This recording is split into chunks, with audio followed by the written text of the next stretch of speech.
Hello, Playdate. This is Don. This is Nick. And I'm Ryan. This week we are covering lots of Playdate news. Recent indie releases. And remaining ever respectful with our boop volume, duration, and frequency. Thank you, Ryan. Thanks for listening. Let's get started with a cool little note from... Ooh, bitty boop, boop, boop, boop, boop, Trying to boop, power news right and past it.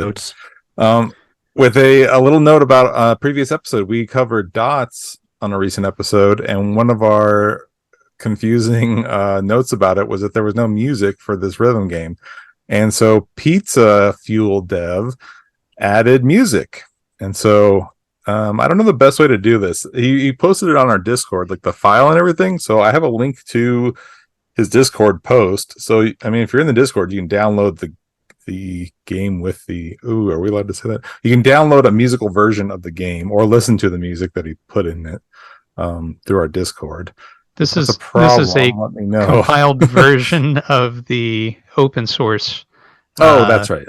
version of Dots, including the music that was previously available. So this is not something jumping around copyright or anything like that. Just as exciting as if it was dubious, though. That's really cool that Pizza Dev did that.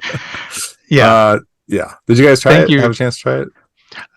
I did not. I'm sorry. Baldridge, that one. Downloaded, haven't played. I tried it and it's fun. Is it? Yeah, it's cool. The music sounds really good, and it gets it follows the pace of the game. So as the game gets faster, the music gets faster. It does exactly what you want it to do. So thanks so much, Pizza Dev. So Don, since you're the one who's played it, can you understand why it was taken out? No, I don't know. I mean, it plays like you would expect. I mean, you start with 4 buckets instead of 3. That's the only gameplay difference I noticed, but I don't know. Well, I guess the dev just wanted to opt for some boops, right? I guess so. You can boop on your own with the whatever, the vanilla version. We all like accompaniment. Yeah. All right. Speaking of which, what else, Ryan? What else we got going here? Oh, don't blow past your news and note. I almost that was mine, again, but I'm Nick. Oh yeah. Hey, a note. Yeah. What's going on, Nick? I did a thing. Group 5 is shipping, everybody. Whoop whoop. About time. Group 5 can't complain anymore. What are we going to do? They're not left out. Load up Group 6. Fantastic. Man, that's really cool. I've actually got a buddy or two who I turned on to the Playdate, and they purchased, many, many months ago, and they were in Group 5. So now they should be getting them. That's great. I expect a big uptick in the Helloplaydatepodcast downloads. Not that I ever check them, but we'll be my pushing friend, double digits soon. My third friend promised me that he would start listening to episodes once his Playdate showed up. Nice. So the 2 of us and then this other guy. Nice. Yeah. I've got 3 of them. Can't wait. Yeah. Congratulations to the Group 5 people. You finally made it. We're happy to have you join us. Indeed. Welcome. Oh, and okay. I guess on a similar note, this isn't in our notes, but we started a top 10 channel on the Discord because people are coming in and they don't know where to start beyond the season 1 games. And there's 550 some games on itch, and it's overwhelming. And so if you have your favorite top 10, just period, you can just drop it in there. No other commentary needed. You can leave that for the general chat, but just put your top 10 favorite Playdate games in the top 10 channel, and you can update it whenever you want and edit it, and as things pop in and out. Oh, yes, Nick. We would ask that you leave out season games, though, and only include indie games, which are available on itch or catalog. That's my preference. I mean, we all love the season games, and I think we decided, we didn't ask Nick, Ryan and I decided if you want to post your season 1 rankings, you can do that in the season 1 channel. Is that okay, Nick? Yeah, it's fine. Okay. No pressure. Live throw on air. Spoiler tags on it if you're dropping stuff in the season 1 channel.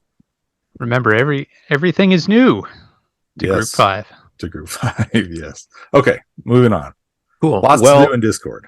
Indeed. On to a little chat with George Banks, who I've never spoken with before because he filled in for me one episode, but he did a fabulous job, and I credit him for Don's interest in kicking me off the podcast because he was so darn good. But he did Along Came a Spider, just to remind you, and he's working on a new one called Along Came a Spider, Valley of the Hollow. So it's basically a sequel to Along Came a Spider, and he had a trailer of this shown during the Playdate Community Direct, and we'll have a link to that in the show notes if you want to check it out. But basically, the game is, in his words, massively different from the first. Did I do that right? That wasn't right, was it? Instead of Eric exploring the human world, this sequel sees Eric explore a bug world underneath the Hollow. You encounter hornets, ants, and woodlice and help them fight off a rising threat of strange new bugs. So I was really grilling him on this, and I got some news and notes from George, and he said there's a 44 screen overworld. It's a 4x11 grid, 3 dungeons with puzzles, power-ups, and hopefully boss encounters, an open world feel allowing you to set off and explore any direction you like first and tackle the dungeons in any order. There's lots of non-playable characters to chat with and help you if you want. That's great. I know that was one of our critiques for the Lush's Land, that the NPCs didn't have many helpful hints for us. So that's nice to see that that's being paid attention to. Fetch quests and hidden collectibles. He says there's going to be a return of the crank sections from Along Came a Spider, plus other uses of the crank, multiple endings to discover with an unlockable for finding them all. He tells me that all this should take about 1 to 2 hours to play. What? With a full playthrough to see everything, maybe 3 to 4 hours. I feel like with all that description, it's got to take more than an hour or two. Maybe a speed run, or maybe I just take a really long time to play games. So anyway, there's an overworld map that fills out as you see each screen, multiple save files, multiple save points, just a ton of stuff going on in this game. He posted a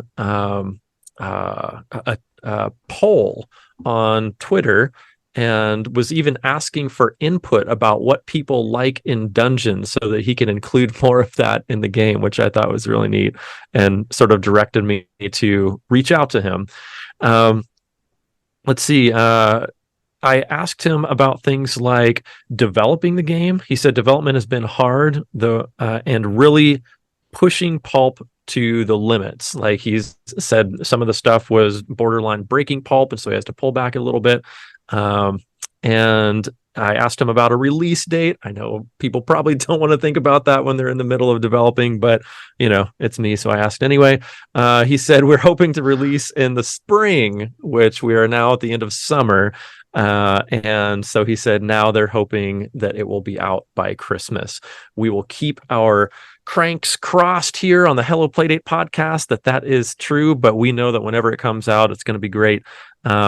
Finally, George wanted to end with some kind words. He said he loved doing the episode and loves it most when the three of us are together. Such a good balance. Thank you, George. That was very kind of you. And thank you for fielding many questions about your upcoming game. So there's a big old scoop for the follow-up to Along Came a Spider, Valley of the Hollow. Men, what do you think? So psyched. Incredible. Yeah. I'm looking at the feature list here and just thinking about the difficulty of developing this in pure code, and thinking about doing that in Pulp is kind of breaking my brain. So I'm just super impressed with all the devs and especially your Fat Nose Games, George Banks, developing this game using Pulp, just really finding the edges of that open tool for making games. Just such a cool thing, and I cannot wait to play. I love the first one a lot, so I'm I've been looking forward to this, and this is whetting my appetite even more. Mm-hmm. Yeah, George even shared a private video with me about one of the scenes and some hidden elements of the scene. I don't want to say too much because he showed it to me privately. I don't know if he wants me describing it or not, but I will say that it looks super cool. Very. I asked him, I said, this sounds sort of Legend of Zelda NES like. You've got this big overworld map, a few dungeons with some bosses. It opens up as you go through. I asked him, is that like a fair comparison?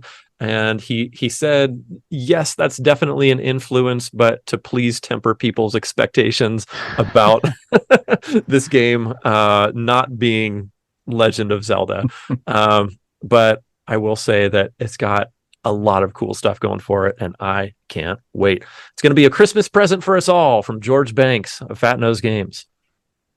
Maybe a New Year's present. Christmas in July. We are in August, Don. But anyway, next July. Yeah. Ouch. Give him some room to move, Ryan. Okay. All right. Fair enough. Speaking of new game teasers, SN Studios gave us a tease over on the Twitters. We'll have a link to that in the show notes, but essentially they are working on a new game. So once again, I made myself a nuisance just for you, dear listener, and reached out to ask some questions. I asked about a title. He said they don't have a title yet, but they've been thinking about calling it Faraway Helper. So I guess that's a working title for the moment. The game will be about going around town, helping out the townsfolk with their problems. They don't have a release date currently in mind, although if they had to guess, they thought maybe sometime between November and January, depending upon how busy they get. So little bits and pieces of some new stuff coming from SN Studios. Those are the makers of Tochi, Tochi 2, and The Lush's Land, the last of which was recently added to catalog. So congrats SN Studio on that and the development of this new game. Excited to play this. The concept sounds great. Yeah, the little GIF they posted. I love their art style. So the little GIF looks really cute and fun. Yeah, I feel like with every entry, they're raising the bar for themselves. I love to see that from creators, whether it's game developers or comic creators or whoever. I feel like personally, whenever I come out with a new book, I'm trying to up my game in some way, shape, or form, and I feel like that's visible in the SN Studios releases. They're really cool. So keep doing it, SN Studios. You've got fans over here. How's about some more developer talk? You guys ready? Absolutely. Okay, well, here it comes anyway. The Art Series bundle sale that happened recently is being extended to welcome groups number 4 and 5, says Ledbetter. So are both groups 4 and 5 releasing right now, or is it just 5 that's getting the release? 4 just wrapped up. Okay, cool. Up, yeah. All right, so he's welcoming everyone. But basically, this series bundle sale cuts the price in a third. No, you're paying 2/3. A third is cut off. How do you say that? Is that the way you would say it? I don't know. Nobody's responding. But minus 1/3, yes. Okay, thank you, Nick. So there's a complete content single download for these, and I didn't understand exactly what that was, but he when asked, he said basically it's organizing the content per game better. So I guess people that purchase this bundle will have an easier go of side loading than was ever experienced before from the art games. Anyhow, those are some great games. If you are new, if you are in groups 4 and 5, that is definitely one to check out. So we will have a link to that in the show notes as well. While we're here on this sale page, there'll be a link in the show notes. But if you scroll down, it just shows other itch sales. And there's a Clarity Compendium sale from Playdate Steven, which has Cranky Driller, just came out like a month ago, and Medio and Addled, all great games, 25% off until Saturday. So if you're listening today, you got a few days left. And there was one more that I am not finding, but take a quick look and scroll down there. Oh, Reflector version 2.0 came out today, I think.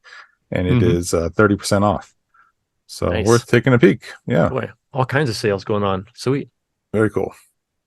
What non-developer specific news do we have for them today? This guys? is the ultimate developer. The Panic Showcase was today. Panic that created the Playdate. So there was not a whole lot of Playdate news in it, unfortunately, but there were a lot of cool indie games, and Panic's doing a lot of stuff. So I will put a link in the show notes that it was mentioned briefly. So you can take a look at that if you want to see what else they're up to. It's about 15 minutes long. And then also Tiny Yellow Machine, the Playdate Community Direct for October is on its way. The deadline is approaching. It's here in September. So the form with all the information, you can sign up. And if you have Playdate news that you want to submit into the Community Direct, you just have a couple weeks left. So get it in. Link in the show notes. But the last one was really great. And I'm sure this one will be equally just as great or even greater. So totally. And I just want to send a quick shout to old Gant over there from Tiny Yellow Machine. I couldn't believe that he put all that together the first time, let alone quarterly moving forward. What? That's insane. And so cool that that's available for the community to check out. It's really neat. Thanks for doing that. He did the last one during E3, and it was legitimately like the best presentation during E3. Even I remember you saying that. All of these like big dogs that have been in the industry for 40 years, and then Gant's was easily the most exciting and the most fun. That's fantastic. We're lucky to have you, Gant. Definitely. And then I just wanted to mention PlayJam 4 has been scheduled by possibly Axolotl. And it is coming November 10th through 13th. You can sign up now. There'll be a link in the show notes. We will mention it again. You still got 2 months, but there's already 41 people signed up. Mercy. So, yeah. And what's really cool about this is he has links to the previous 3 winners right there on the page. So you can check out some more great games. If you're in group 4 and 5, here's some great free games right there. And he does such a good job organizing these things. So PlayJam 4 on its way. Wow. So if 500 plus games wasn't enough for you, it looks like we'll have another couple hundred coming your way at the end of the year. Well, I mean, it was like 30. There were like 400 people joined, but 30 solid bangers. All right. It's just still a lot for a weekend. That's a ton. Yeah. That's a tremendous amount of output. So yes. This is very exciting. And I long for the day when I can participate. But I'll be watching from the sidelines and cheering everybody on. So it's very exciting. Yeah. Okay, I will. Sorry, Don. All right. Well, come November 10th, we be jamming. But until then, we better get to some indie inventory. And for you new group 4 and 5 people, their indie inventory is where we discuss some of the new indie games that came out the last 2 weeks. So I would like to remind everyone to please stop by these sites, review the games, drop some stars, drop some kind words, and help them get more visibility. There was no catalog update today because of the direct. So if I'm understanding correctly, there's going to be an update next week, which typically there would not be, and another one in 2 weeks, which is this normally scheduled catalog release. So I think we're going to have some back-to-back releases. That is my understanding. Doozy of a news and notes next time, huh? Right. Probably, yeah. As if this one wasn't. Yeah. Well, last time was pretty dead. This week we did have a lot of releases. So let's get going here. I think it's called like Finestre or something by Adam Proctor. This one is Name Your Own Price, and I was very interested in this because it's a satirical climate crisis game. And Nick and I are all about these woke games. And so I just wanted to see what this is about. It's about climate crisis and cutting down forests and this and that. It was launched as part of an art and media technology project. And I had some back and forth with the dev because I couldn't get it to work. And then I got into it and it seems really cool, but I'm still trying to figure out how to play the game. So it's very, very cool. It's now Name Your Own Price. It wasn't Name Your Own Price when I bought it, but it looks like the dev is doing stuff with it. So can you explain Nick, in what ways you're struggling? I have not had a chance to load this one up yet. This is one where it was something more than the Nick I can't get the zip file to work thing. And so the dev fixed that, and he was very quick to fix it for me. And then I got in there, and you have oxygen and you can cut down trees, and I was able to do that, and it was kind of cool. But then you go right into using your crank to sharpen your axe, and I didn't really understand how that worked, and I kind of got stuck on that screen, and so I didn't get very far in. But I am really interested in what this is going to teach me and tell me, and yeah, I love the concept of games as art and teaching tools. So I want to see it work. I want to learn. So I think it's cool that Playdate is such fertile ground for this kind of stuff. You don't see it on normal consoles very often, and there's so many on Playdate, which is awesome. Okay, so next up from King of Shibuya is Hana, and this one's been coming for a long time. It's split into 2 parts. So there's a chapter 1 and chapter 2, or episode 1 and 2. It's a space-time, I guess, I played some of it. It's kind of like The Keeper. Like, you walk around and solve puzzles, and you get more dialogue, and it's a little adventure. It's pretty cool. But there's also a complete edition that is $9.99, or you can buy the episodes 1 and 2. But there's a demo, so I played the demo. So give it a shot. Boy, that's high praise. I like The Keeper, and if this has a similar vibe, I might need to check this out. I don't know if this is 30 hours long, but yes, Nick. This looks like a Nick game, so I'm excited to try this one, but I haven't yet. It feels like a Nick game, yes.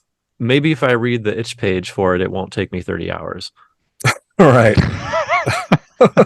I think there is a game this week that had like a FAQ. Well, it might be another game we'll talk about on the next episode. Maybe I'm getting mixed up. Anyway, very cool game. Okay.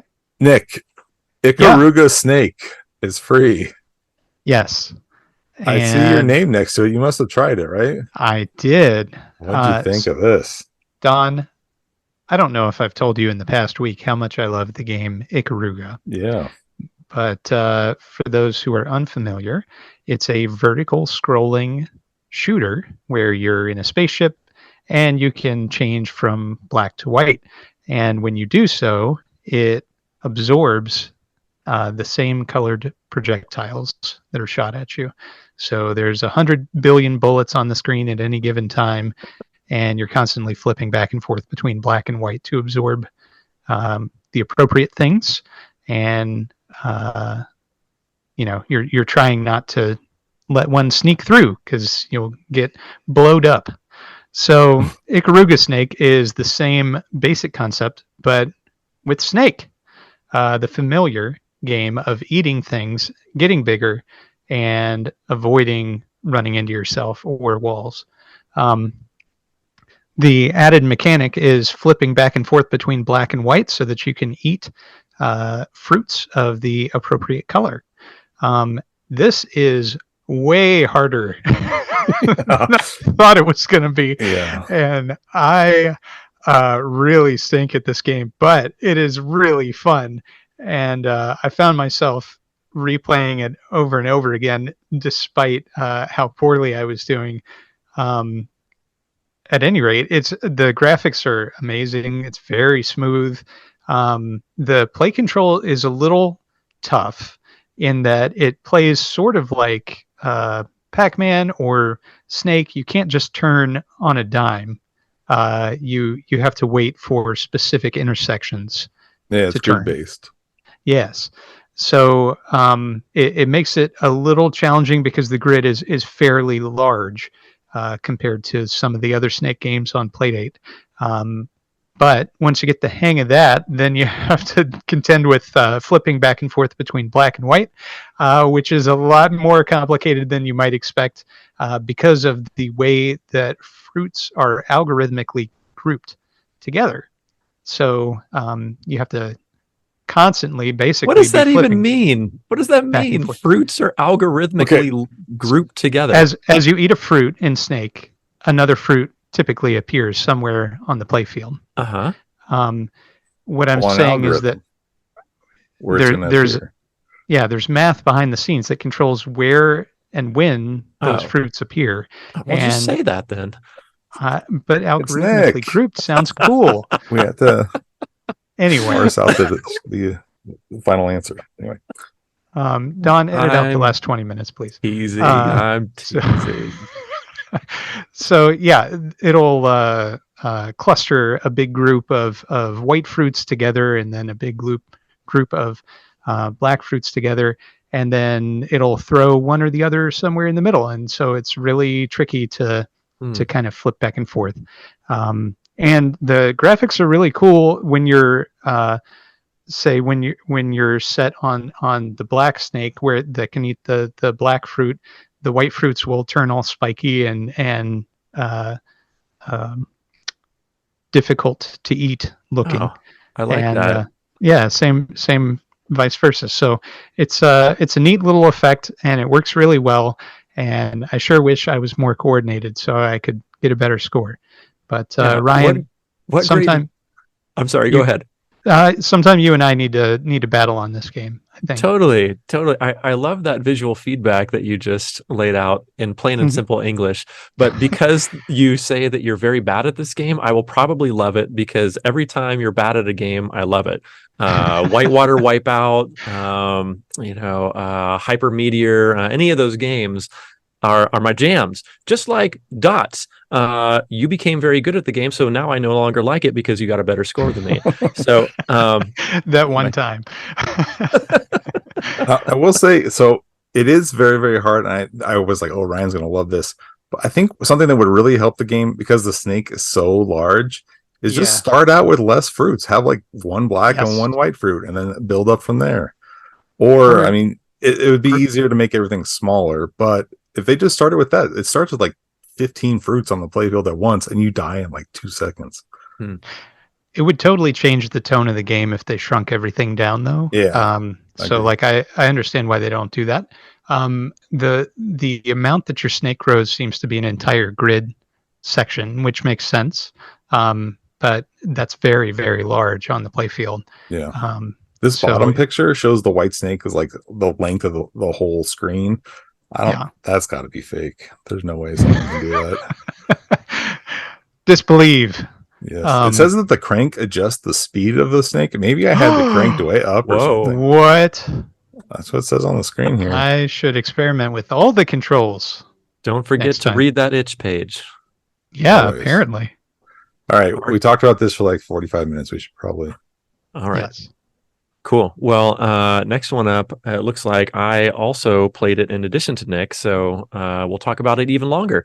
It's called Thy Dungeon Man for Playdate, and I'm sure Nick will have more historical background on this than I do, but it's by Tyler Lilly, and I really enjoyed this for what I did play. It's a text-based game, and that sounds like it could potentially be boring, but it's not. What? It's even in the graphics department. I should rephrase that. That sounds like it would be boring to look at. Sorry, but thank you for keeping me in check. But it's not, because they really make this aesthetic experience like you are looking at an old monochrome monitor where you have these like slightly diagonal lines moving up the screen constantly in the background. But the Playdate has such a tight fidelity dot matrix that with those single dots, it really does look like sort of a background element and does not compete with the text in front of it. So I really enjoyed the attention to visual detail that they had, even in this text-based game. But the gameplay itself was also really fun, because it's telling you stuff like, okay, in front of to the north and to the south are exits, and then there's a rope in the corner and a flask. But not only can you interact with all that, but the verbiage in this game is lots of thys and thous sprinkled in a very funny way. So often when there are descriptions, it's very humorous. There was an option to dance, so of course I did, and it said something to the effect of "Thy shaketh a bit" or something like that. That really made me chuckle, and the chuckles keep coming all along the way. But what did you think of this gameplay, Nick? Yeah, so a little historical context. This is actually, these were Flash games that were on HomestarRunner.com long Is ago. that right? Oh, okay. Yep. No wonder they're so funny. That's awesome. Yep. And yeah, they're text adventures. The interface has changed. The originals, of course, you had to type everything. In the Playdate, it's been friendlified by giving you verbs. So similar to a LucasArts adventure game where you're clicking a Scum Engine game where you're clicking look or go to or something of that nature, you're doing the same thing with different verb substitutions here. And then it allows you to substitute automatically different items that are within the room that you're in currently. I found a couple of bugs in Thy Dungeon Man 1, for example. In the first screen, the get command didn't work at all. I don't know if you had that experience, Ryan. Yeah, I think I just moved on to the other rooms. I wasn't sure if I was not supposed to get those things, so I thought, well, I guess I'll go somewhere else. I'll go where I'm wanted. But and I can't remember either. But in case, I went ahead and stopped playing Thy Dungeon Man 1 and went to number 2. The text within the game reminds me a lot of a silly version of the localization of Dragon Warrior 1, which also contains a ton of these, thous, thys. Oh, so great. Yeah. So it's like a spoof on that kind of language. Yeah. And yeah, very funny, very fun. The menu in this contains a whole lot of stuff, I think. And it allows free text input as well using the Playdate's cool crankable text input menu. So if you are not satisfied with the predefined options, you can enter your own stuff that way. Sounds like a nightmare. You mean amazing? Anyway, a ton of attention to detail. As Ryan said, the scan lines that are running up the monitor, very cool. And it's really neat to see these ported. There have been efforts to port some of those other Flash games to other platforms since the demise of Flash. And it's cool to see these ones on the Playdate specifically. So I'll be looking for the point and click adventures that they came out with as well at some point. Cool. Well, with that 40 minutes out of the way, Don, it's your turn to one-up us. 60-minute review of the next indie inventory. Next up is a game called Box Fight PD. There's a demo. It's $2.99, and this is by Rinta Dev.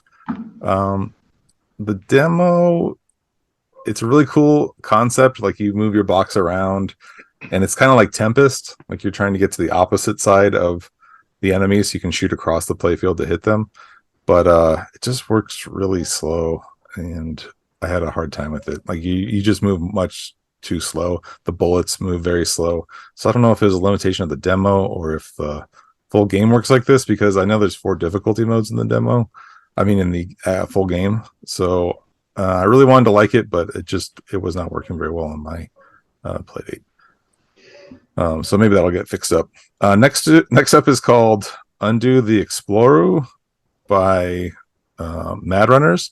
It looks like Nick and I both played this. You can finish the game in about 30 seconds.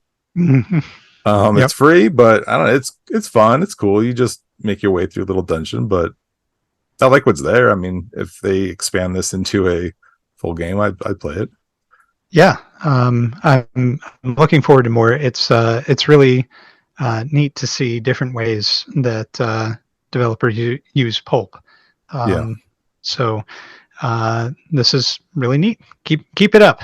Yeah, it's cute. The dev says, if you're wondering, I'm in group 5 on the game explanation. So they're keeping themselves excited. Highly integrated gay hijink built a game called Ship Shape for $3. Okay. This one looks really cool, but it reminds me of Trapdoors. I have not played it, but it looks very similar maybe in gameplay. Maybe Trapdoors meets Papers, Please. I don't know. I will likely play this sometime soon. It looks like they just added a demo too, so no reason not to give it a shot. This looks way up my alley and possibly Ryan's alley. I was going to say, is it just me, Sounds or good. is this giving you vibes of Don? What is that game where there's like white or black or gray Trapdoors. balls? Is that trapdoors? Yeah. Oh, okay. Well, it was like For an some reason, early game, and like the 2 conveyor belts. Yeah. For some reason, I felt like that was called something else. Well, thank you for jogging my memory. I could be wrong. I'm pretty sure it's called Trapdoors. You're probably right. I'm usually my mind right. is mush. No, I'm right there with you. Anyway, it looks really fun though. So Ship Shape, check that one out. From Optimal Prime is a game called Jizak, which I had never heard of, but then I posted about it on. Oh my god! And everybody's like, "Oh yeah, this is on Windows." Like, oh, like I'm the only guy who's never heard of this. It looks like Quicks, which of course is a classic game, and this looks like the most awesome version of Quicks I've ever seen. And I really want to play this. I've not played it yet, but this looks awesome. And I've been playing Arcade Paradise on the Xbox, and the arcade game I bought last night is a ripoff of Quicks 2. So I feel like it kind of scratched that itch. But this is like Quicks with pinball or pachinko or something. I don't know. This game looks awesome though. Quicks is in heavy rotation in our Game Boys in this house, so I'm with you. Yeah, big time. Love those this games. This does have heavy Quicks vibes for sure. Cool. Very interesting. Yeah. It looks like manic Quicks, though. I mean, the Game Boy could never move this fast. Oh my land! It's giving me fits just watching some of these GIFs right now. I'm guessing you're the little like Starlight Mint thing that's going around. Shooting lightsabers out of the side of it. Yeah. Yes, totally. I can see it now. Okay, cool. I played a lot of Windows 3.0, 3.1 games, and I don't remember this at all. So I must have missed something, and I'm very interested to go back and check that out after playing this Playdate version. I looked it up, and it looks like a Windows 3 kind of game, but it said that it was on Windows 95, and I know I messed around with Windows 95 a lot, and I don't remember it at all. So weird. It's weird that so many people do. Maybe it shipped in a different region or something. I don't know. We just got the Weezer music video and the Rob Roy trailer, I guess. I don't know. Right. Anyway, that's Jizak. Yes. Before we move on, I just wanted to do a little follow-up from 2 minutes ago. Yes, that game is called Trapdoors, and it's by a developer called Northhide. Oh yeah, Northhide. Yeah. Yeah, that game's awesome. People that just gotta play it, go back and play Trapdoors. That game's sweet. Now we gotta. Can you drop a link if you have it up? For sure. In the show notes. Thank you. Indeed. What'd you say, Nick? And then Ship Shape. And then Ship Shape. Yeah. Yeah. Very cool. Next up is a game called Tamak by Kuni. Whoops. Everything's getting moved around. This one looks like Tiny Wings, but I messed around with this. This is free.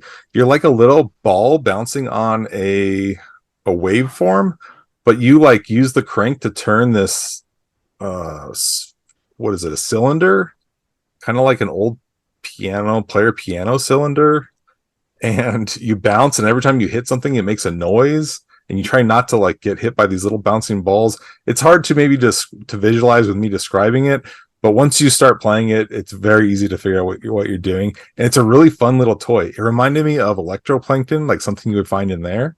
So that shout out's just for Nick. Yes. Yeah. So I was looking at this GIF before we started recording and trying to figure out what the heck is going on. But I think I just discovered that when you're moving this cylinder, you're actually making new curves for the bouncing ball to follow. Is that correct? Yes. Oh, odd. Wow. It works really smooth. It's really fun. The sound is really cool. It's just little like pretty tink to tink tink kind of things. And then, but it's Tiny Wings, but the added effect of trying not to hit the little dots like adds a tweak to the gameplay. It's a really cool little like tech demo kind of thing. So please check out this Tamak or whatever. It's free.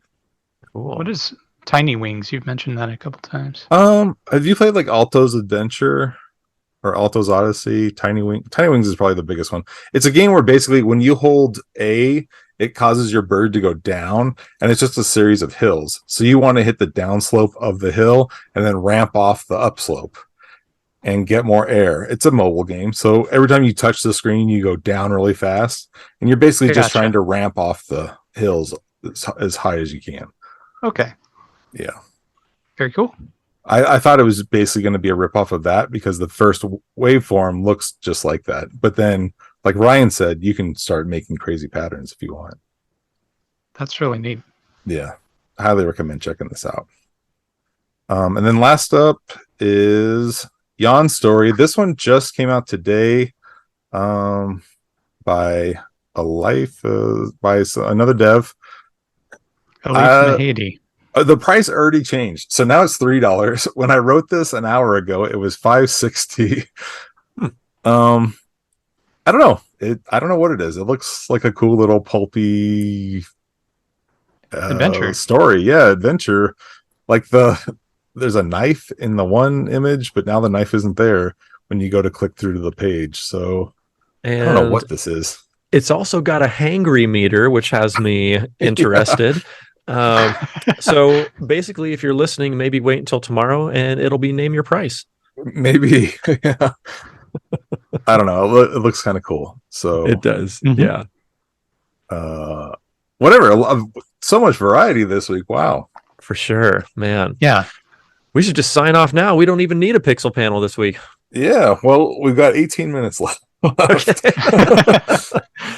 All right. Well, let's do this on our boop boop boop pixel panel this week, which is going to be Pikki Rikki by Cole Plus Games. And this has a tie with our last segment because I found out about Pikki Rikki via our indie inventory from I don't know how many episodes ago. I don't keep track of that sort of thing. But Don mentioned this.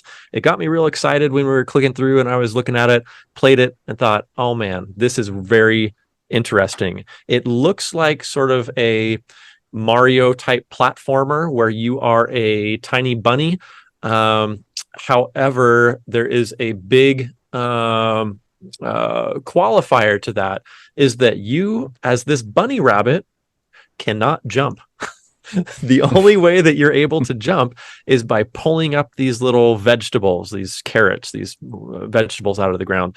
I think they were called pick vegetable. They're carrots. Anyway, when you pull these things up, then you sort of leap into the air because you've pulled them up so hard. And so that allows you to jump up onto platforms or over ravines or what have you. Once you pull them up out of the air, you can control Pikki Rikki one direction or the other, so it doesn't just shoot you straight up. So that comes into play in gameplay. There are 15 levels total. They're divided into 3 different worlds, so 1 through 1-5, then 2-1 through 2-5, etc. And let's see, what else can I mention about this game?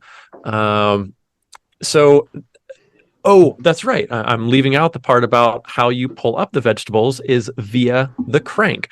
So I thought this game was so interesting and like hair-raising or like tense, because you have the typical D-pad where you need to move back and forth, but then in order to leap over things, you have to take your hand off the Playdate to do the crank and then come back and grab it again. But everything is timed. Every level is timed, most of them to about 15 seconds, 15 seconds again.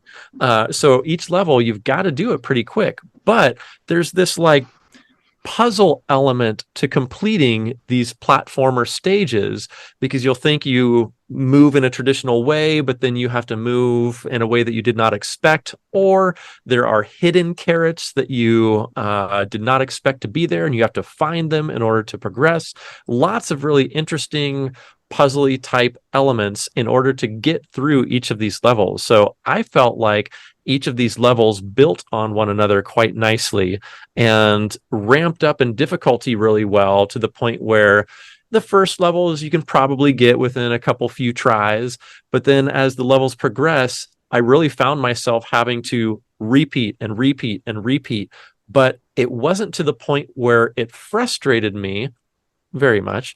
But essentially each run that I did, I was able to learn just a little bit something new. So it got me a little bit further in that level. I heard, I saw a few folks on the itch page commenting about how it was too hard or there wasn't enough time. I do not agree. I thought the timing was really precisely delegated for each level so that you have to learn something a little bit at a time, just like I was mentioning. And by the end, you're like, oh, okay, I've mastered this level. I can do this in 15 seconds or less. So those are some of my thoughts. Let's hear from you guys. What did you think about Pikki and the Rikki? Go ahead, Don. Not everyone at once. Okay. I was giving Nick some room. So I love the art style 10 out of 10. That's something that attracted me right away. And the only thing that kept me from buying it was the day it came out. Was it Ollie Co or was it Gabe Swar who it came out the same day they came on the podcast and said how hard it was, and that like turned me off. So I stayed away until Ryan talked us into it. And it's hard in a way. It wouldn't be too hard. Kind of the biggest thing that turned me off was you have to push A to grab the carrot, but then you push B to pull the carrot. And I just felt like that was really annoying. Even after playing it many, many times, I would still like lose an extra beat from pushing the wrong button to try and grab the carrot and then push the other button to pull it out. And just felt like you should be able to just grab it with the same button. And I wasn't using the crank because the crank controls drove me nuts right away. So I went to button controls, which I really like that there is an option to do both. But that just felt like a misstep. As tight as the timer is, I'm okay with the timer being tight, but that really just drove me nuts having to step off and push different buttons because you have to be pretty precise on where you're standing to even grab the carrot. And so it just felt like an extra penalty on top of it. And especially when you're trying to like grab a carrot and pop up to a platform or something, it's like you're already losing a beat, and then you lose a second beat by pushing the wrong button, and then you're trying to land this platform or land a jump. Like I want to like have my momentum go, grab the carrot, pull it out, and because I would miss the grab, I would drop down a hole. And I would do it over and over and over because I wasn't grabbing the carrot in time, and I was taking one extra step and falling down a pit or whatever. And my brain just could not get used to pushing the wrong button, if that's how I should say it. I couldn't get used to pushing the wrong button. Yeah, that's right. You were using the wrong button. You should have been using the crank. I could not get used to the crank at all. I was like way too slow on the crank. But I did like something you said about the levels building on each other. I really appreciated that. They definitely evolve from stage to stage in a really nice gradual pattern, and they kind of keep it fresh and exciting. Some of the times I like, are you supposed to be able to collect every collectible in each stage? Because it didn't seem like that was even possible on some of them. I think the theory is that it is possible. I did not collect every coin or whatever they are, little bunny icon in every level. If that's any consolation. I did. Yeah. I also did not complete the game, so I'm very curious where each of you got to in this game. I got to a point where there was like a giant gap, and I just kept dying. That's where I stopped too, and was like, "Whatever, man." Do you know what level that was? It was in the 3rd chapter, but I don't know exactly which level.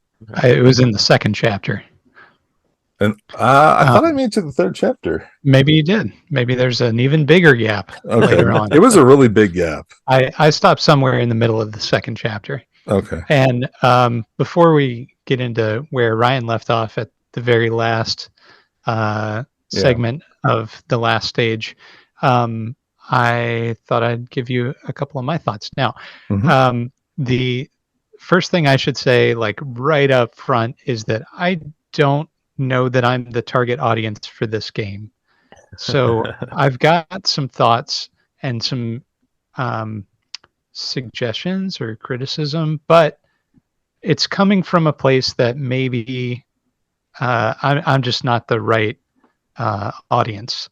Can I ask a quick question of you, Nick? Do you Sure. like platformers, Mega Man, Love Super Mario? Okay. Oh, absolutely. All right. Yep. This is not one of those. So this is going to sound really, I'm trying to give some constructive feedback here, but Boopity had boop, boop, torch. boop, boop. I had Diplomatic Nick.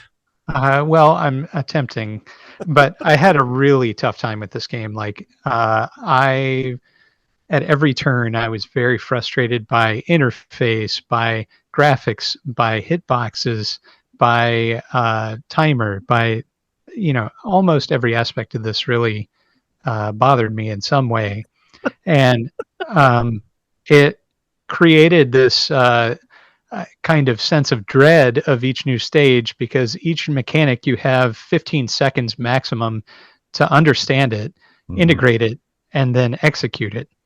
And so obviously the idea is that you just repeat the stages over and over again until you get them down cold. And I like some games that utilize that kind of learning mechanic. This is not one of those, unfortunately. It just did not click with me. The timer was intensely punishing. I felt like it was so short that you can zip through a stage, those early ones, and you miss a whole ton of stuff. And there were some where I would gather as many coins as possible, but I know there were like 3 or 4 that I still left on the stage, and just barely finished with enough time to not die. Intensely frustrating to make it to the final beat or whatever it is that you're pulling, turnip, carrot, and then die pulling that out of the ground. I too tried the crank for a good period of time, and after dying the 468th time on the second stage or whatever, I switched to buttons and never looked back. The problem with the buttons, Don expressed, it's the hitboxes. So you have to be right up on the center of the thing in order to start pulling it. And then as you pull it, you have to switch buttons. I'm fine with that. The problem that I had, I think, is a lack of understanding of the mechanics and a lack of the game potentially teaching me. So where I ran into the brick wall and I had to set the game down, and I'm not sure, and Ryan, you can answer this question, but are you able to go to a menu and select a stage that you haven't been to yet? Like without completing stage 3, are you able to go to stage 4? No, you have to do them sequentially, correct? Okay, so where I hit the brick wall was somewhere in area 2. There's a large gap, and there's a beat or whatever that's several pixels from the edge of this chasm, and picking that, if you pick that, you leap up into the air. If you hold the direction as you're leaping, you wind up somewhere in the middle of the pit.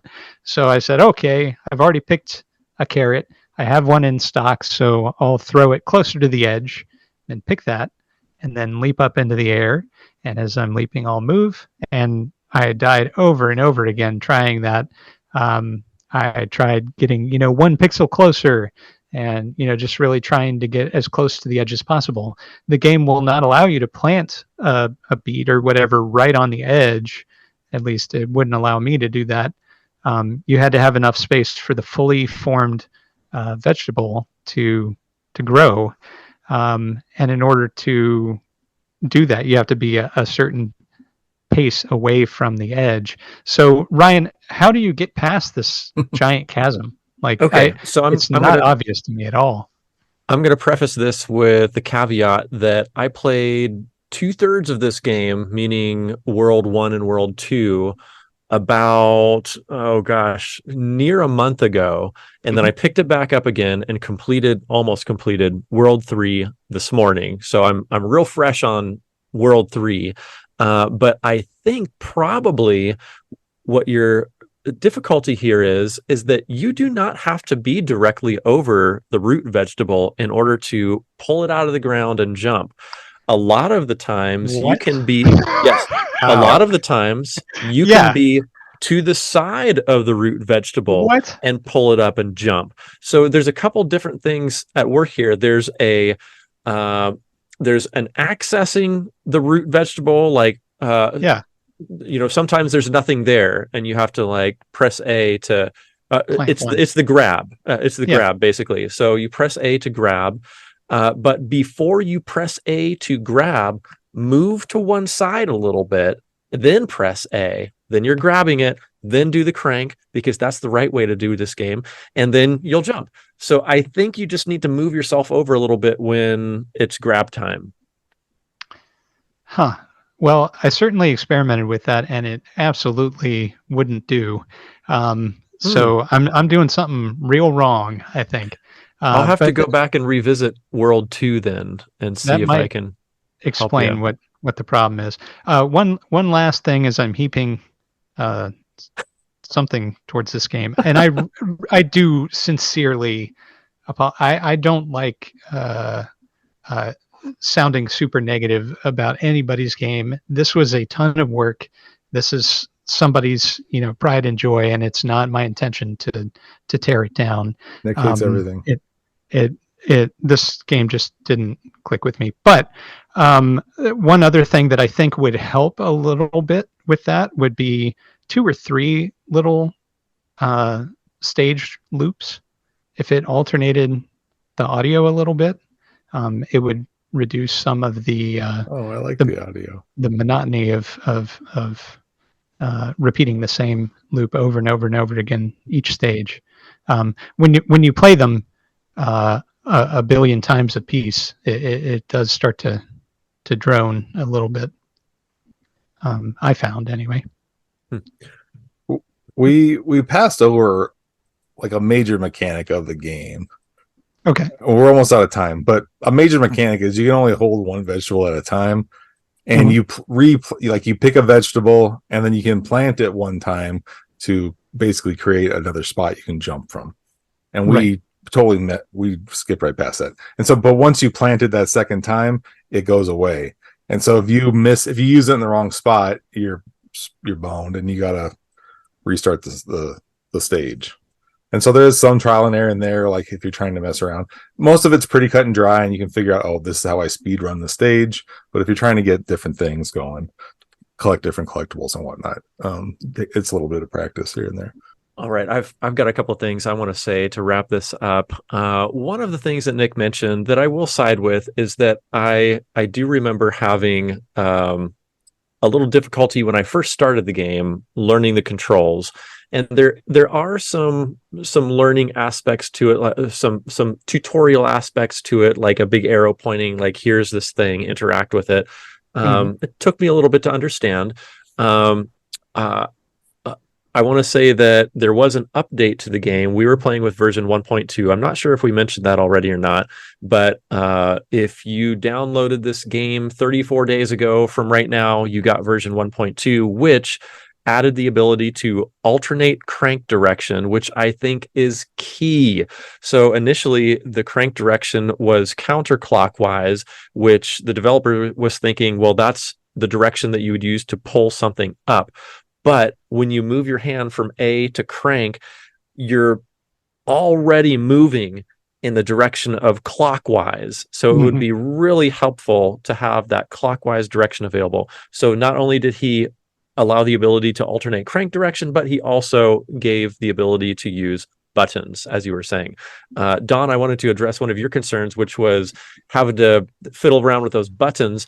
Personally, I think having to fiddle back and forth between controls is part of the charm of this game. Having to take a hand off and use the crank, having to take a thumb off and press B. I mean, there's the timing of this game is so crucial that if he just gave you the ability to A through the game, then the timing of it is going to be all off. So I actually, personally, as a player, support the decision to make you move your finger and make it a little more challenging to hit those timer marks. Anyway, so I got to the very last level, 3-5, and I hit a wall, metaphorically speaking. There were some spikes, and so I asked a couple of people in our life about this. So I reached out to the dev this morning, today, and already he got back to me on the itch page and basically said, I think the question, basically I was in a location where there are spikes, and if you hit spikes, you die. However, I noticed occasionally that if I hit spikes, I was in sort of an invincible mode, and I could phase through the spikes without dying, at least for a moment. And I was not sure how I became invincible for a moment. So I asked both of those questions, and the dev wrote back within hours. You know, he uploaded this game a couple months ago and was extraordinarily responsive. So the dev said, I think that the question on spike invincibility might be just the tip you'll need to complete 3.5. When holding a plant, the few seconds of invincibility take place, but if empty-handed, you'll lose a life right on the spot. The trick to 3.5 is really about determining just where to either jump or fall across gaps and collecting enough pick plants, okay, that's their official name, pick plants, to navigate those spikes. Good luck with the level. So very cool that the dev was so responsive to this. I also reached out to our good buddy on Discord, the Helloplaydatepodcast Discord, Dino.